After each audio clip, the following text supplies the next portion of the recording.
सो है गाइस, आज से मैं इस चैनल पर द फ्लैश सीरीज को स्टार्ट करने जा रहा हूँ और मुझे पूरी उम्मीद है कि आपको ये सीरीज बहुत पसंद आएगी। तो बढ़ते हैं इस सीरीज के फर्स्ट एपिसोड की तरफ। इस कहानी की शुरुआत में हमें बेरी एलन नाम के लड़के को दिखाया जाता है जिसे हमेशा उसके क्लास के बच्चे परेशान किया करते थे क्योंकि वो बहुत ही स्लो दौड़ता था। इससे बेरी काफी परेशान होता है। वो घर आकर अपनी माँ नोरा और डैडी हेनरी को इस बारे में बताता है कि मैं इतना स्लो क्यों हूँ। तो उसे समझाते हैं कि इससे कोई फर्क नहीं पड़ता कि तुम स्लो हो, फर्क इस बात से पड़ता है कि तुम कितने अच्छे इंसान हो। बेरी भी उनकी बात समझ आता है। रात को जब बेरी सो रहा होता है तो तेज तूफान की वजह से उसकी आंख खुल जाती है। वो अपने चारों ओर अजीब अजीब तरह की चीजें देखता है। उसे उसकी मॉम के चिल्लाने की आवाज सुनाई देती है जिससे वो भागता हुआ नीचे आता है तो वो देखता है कि लाइट का अजीब सा गोला उसकी मॉम को घेरे हुए है जो कि एक लाइटिंग मैन होता है। बेरी के डैड भी वहाँ आ जाते हैं। नोरा बेरी को यहाँ से दूर जाने को कहती है। तभी वो रोशनी बेरी को घर से दूर छोड़ आती है। बेरी भागता हुआ अपने घर की तरफ जाता है तो वो देखता है कि उसके डैड को पुलिस पकड़कर ले जा रही है। बेरी भागता हुआ अपनी मॉम के पास पहुंचता है तो वो देखता है कि उनकी डेथ हो चुकी है और पुलिस को लगता है कि बेरी के डैड ने उन्हें मारा है। फिर हमें प्रेजेंट का सीन दिखाया जाता है जहाँ शहर में अभी अभी एक रोबरी हो चुकी थी और ये इस हफ्ते की दूसरी लूट थी। इसीलिए बेरी वहाँ इन्वेस्टिगेशन करने के लिए भागता हुआ आ रहा था क्योंकि अब वो एक फोरेंसिक साइंटिस्ट बन चुका है जो सेंट्रल सिटी और पुलिस डिपार्टमेंट के लिए काम किया करता है। वहीं हमें डिटेक्टिव जोए को दिखाया जाता है जो इसी केस पर जांच कर रहे थे। रिसर्च से उन्हें पता चलता है कि रोबरी मॉडर्न ब्रदर्स ने की है। बेरी वहां पहुंचकर जांच करने लग जाता है। उसे वहां टायर के निशान दिखाई देते हैं। बेरी का दिमाग बहुत तेज था इसीलिए वो टायर देखकर ही बता देता है कि वो modern brothers Mastek Shelby car से आए थे। फिर वो वहाँ से टायर पर लगी मिट्टी को लैब में टेस्ट करने के लिए उठा लेता है। वो लैब में आकर उस पर रिसर्च करने लग जाता है। तभी वहाँ उसकी दोस्त आयरिस आ जाती है जो डिटेक्टिव जोए की बेटी थी। वो उसे कहती है कि हमें स्टार लैब शो देखने जाना है। तो बेरी उसे कहता है कि मुझे तुम्हारे डैड ने बहुत काम दिया है। तभी जोए भी वहाँ आ जाते हैं। बेरी उन्हें बताता है कि मॉडर्न ब्रदर्स जरूर फार्म में छिपे हुए हैं क्योंकि जो पदार्थ मुझे सड़क पर मिला था उसमें ऑक्सीटेट्रासाइक्लिन था जो कि यहाँ के सिर्फ 5 ही फार्म में मिलता है। इसीलिए मुझे यकीन है कि वो इन 5 फार्म से किसी फार्म में छिपे होंगे। फिर उन्हें 5 फार्म की लिस्ट देता है। इससे वो बहुत खुश होते हैं और वो उसे शो में जाने की परमिशन दे देते हैं। बेरी और आयरिस शो में पहुँचते हैं जहाँ स्टार लैब के सीईओ हैरिसन वेल्स आकर अपनी स्पीच देते हैं। वो बहुत ही शानदार साइंटिस्ट होते हैं। वो सभी को कहते हैं कि मैं और मेरी टीम मिलकर जल्दी एक ऐसी ऊर्जा विकसित करेंगे जो इंसानों के लिए बहुत ही उपयोगी होगी और ये हम बहुत ही जल्द करने वाले हैं। सभी से काफी खुश होते हैं। तभी वहाँ एक चोर आयरिस का लैपटॉप चुराकर भागने लगता है। बेरी उसे पकड़ने के लिए उसके पीछे जाता है लेकिन वो चोर उसी पर हमला कर देता है। आयरिस वहाँ आकर बेरी को संभालती है। वो चोर भागकर वहाँ से जाने लगता है। तभी वहाँ एडी नाम का पुलिस ऑफिसर आकर उस चोर को पकड़ लेता है। एडी का अभी सेंट्रल सिटी पुलिस डिपार्टमेंट में ट्रांसफर हुआ था। आयरिस उससे काफी इम्प्रेस हो जाती है। वहीं हमें दिखाया जाता है कि डिटेक्टिव जोए अपने साथी फ्रेड के साथ बेरी की बताई हुई जगहों पर मॉडर्न ब्रदर्स की तलाश कर रहे थे। वो उस सूची के आखिरी फार्म तक पहुंच जाते हैं जहां जब वो तलाशी लेने लगते हैं तो उन्हें मॉडर्न ब्रदर्स की कार दिखाई देती है। तभी मॉडर्न ब्रदर्स उन पर फायरिंग करना स्टार्ट कर देते हैं। जोए और फ्रेड भी उन पर फायरिंग करते हैं जिससे वो मॉडर्न ब्रदर में से एक को मार देते हैं लेकिन दूसरा फ्रेड को गोली मारकर प्लेन से वहाँ से निकल जाता है जिसका नाम मार्क मार्डन होता है। वहीं हमें बेरी को दिखाया जाता है जो जब लैब में पहुँचता है तो बेरी देखता है कि स्टार लैब्स की बिल्डिंग में एक बहुत बड़ा धमाका होता है जिससे चारों ओर एक अजीब सी रोशनी फैलने लग जाती है। वहीं हमें दिखाया जाता है कि मॉडर्न ब्रदर्स का एक साथी जो प्लेन से बचकर भाग रहा होता है उसका प्लेन एनर्जी की वजह से डिस्ट्रॉय हो जाता है। जो इस नजारे को अपनी आंखों के सामने देखते हैं। वहीं बेरी देखता है कि वहाँ लैब में अचानक अजीब सी चीजें होने लगती है। तभी वहाँ आसमान से बेरी के ऊपर बिजली गिर जाती है। बेरी से काफी बुरी तरीके से इंजर्ड हो जाता है और उसकी पूरी बॉडी में इलेक्ट्रिसिटी स्प्रेड हो रही थी। वहीं फिर हमें दिखाया जाता है कि जब बेरी को हॉस्पिटल लेकर जाया जाता है तो देखते हैं कि उसकी धड़कन काफी ज्यादा बढ़ चुकी है इसीलिए उसे इलेक्ट्रिक शॉक दिए जाते हैं लेकिन बेरी कोमा में चला गया था। फिर हमें 9 महीने बाद स्टार लैब्स को दिखाया जाता है जहाँ जब बेरी की 9 महीने बाद आँख खुलती है तो काफी परेशान हो जाता है। तो सिस्को उसे बताता है कि तुम स्टार लैब्स में हो। सिस्को मैकेनिकल इंजीनियरिंग में जीनियस होता है जो स्टार लैब्स के लिए काम करता था। तभी कैथलीन बेरी को बताती है कि लाइटिंग अटैक से तुम्हारी बॉडी में बहुत बदलाव आए हैं और तुम्हारे सेल्स तेजी से बढ़ रहे हैं। बेरी भी ये देखकर हैरान हो जाता है कि उसके 6 पैक बन गए हैं। तभी वहाँ डॉक्टर हैरिसन आ जाते हैं। वो उसे कहते हैं कि मुझे तुमसे बात करनी है। बेरी उनसे मिलकर बहुत खुश होता है। वो उन्हें कहता है कि मैं हमेशा आपसे मिलना चाहता था। तो उसे कहते हैं कि स्टार लैब्स अभी के लिए बंद हो गई है क्योंकि उस रात उस धमाके में 18 लोगों की मौत हो गई थी और बहुत से लोग घायल हो गए और और उस धमाके से मेरे पैर भी पैरालाइज हो गए। फिर उसे वो मशीन दिखाते हैं जो पूरी तरीके से डिस्ट्रॉय हो चुकी थी। हैरिसन उसे बताते हैं कि जब 9 महीने पहले हमने 45 मिनट के लिए पार्टिकल एक्सेलरेशन मशीन को ऑन किया तो सब कुछ ठीक था, लेकिन फिर इलेक्ट्रॉनिक वोल्टेज काफी बढ़ गया जिससे बहुत ही खतरनाक विस्फोट हुआ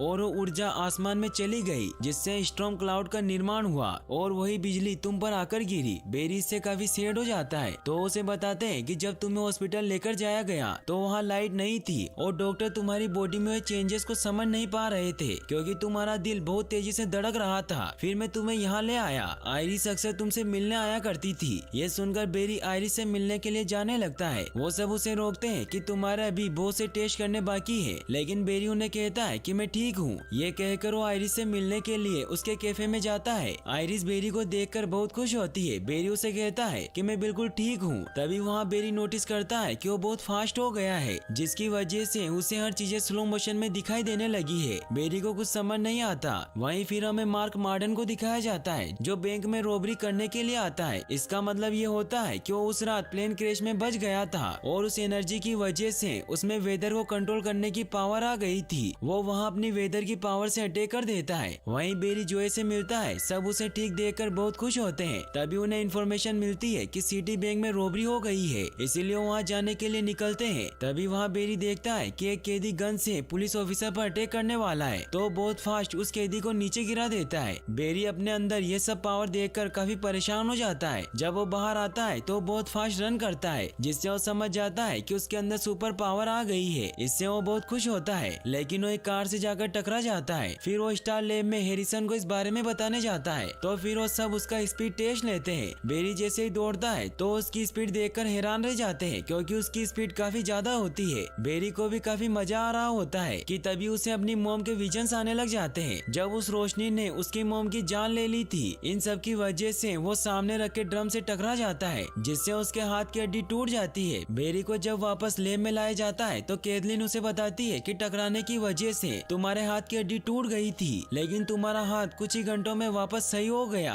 इससे हमें पता चलता है कि तुम्हारी बॉडी में खुद को सही करने की भी पावर आ गई है। बेरी भी इससे काफी हैरान होता है। तभी हैरिसन उसके पास आते हैं और उसे कहते हैं कि तुम इतने अच्छे तरीके से दौड़ रहे थे तो तुम अचानक कैसे टकरा गए। तो बेरी उन्हें बताता है कि मुझे मेरे पास की बातें याद आने लगी थी। जब मैं 11 साल का था तो मेरी मॉम की किसी अजीब सी रोशनी ने हत्या कर दी और वो अजीब सी रोशनी एक इंसान था, लेकिन इस बात पर किसी ने यकीन नहीं किया और सभी को लगा कि मेरे डैड ने ही मेरी मॉम को मारा है। इसी वजह से आज भी मर्डर के इल्जाम में मेरे डैड को जेल में रखा हुआ है। बेरी काफी सैड हो जाता है क्योंकि उसे लगता है कि जिसने उसकी माँ को मारा था वो उसके जैसा ही लाइटिंग मैन था। तो हैरिसन उसे समझाते हैं कि तुम्हारे जैसा और कोई नहीं है। तो बेरी भी समझ जाता है। वो वापस कैफे में आता है तो वो देखता है कि आयरिस एडी से प्यार करने लगी है। ये देखकर बेरी बहुत सैड हो जाता है क्योंकि वो भी उसे पसंद करता था। आयरिस बेरी के पास आती है और उसे कहती है कि तुम इस बारे में मेरे डैड को मत बताना। तो बेरी उसे कहता है कि मैं तुम्हारे डैड से कुछ नहीं छिपा सकता। तभी वहाँ बेरी देखता है कि मार्क मार्डन पुलिस से बचकर भाग रहा है। वो उसे पकड़ने के लिए उसके पीछे जाता है। वो फुल स्पीड में उसकी कार के पास पहुंचकर उसकी कार में बैठ जाता है। मार्क उस पर फायरिंग करने लगता है, लेकिन तभी बेरी उस कार को पलट देता है। बेरी बाहर निकलकर मार्क को रोकने आता है, लेकिन तभी मार्क अपनी वेदर की पावर से बेरी पर अटैक करता है, लेकिन बेरी उसके वार से बचकर दूर चला जाता है। थोड़ी देर बाद वहाँ पुलिस भी पहुँच जाती है। बेरी जोए को कहता है कि मुझे पता है कि ये सब मार्क मार्डन ने किया है, जिसमें स्टार लैब में ब्लास्ट होने के बाद से वेदर को कंट्रोल करने की पावर आ गई है। लेकिन जोए उसकी बातों पर यकीन नहीं करते क्योंकि उन्होंने अपनी आंखों के सामने मार्क मार्डन के प्लेन को ब्लास्ट होते हुए देखा था।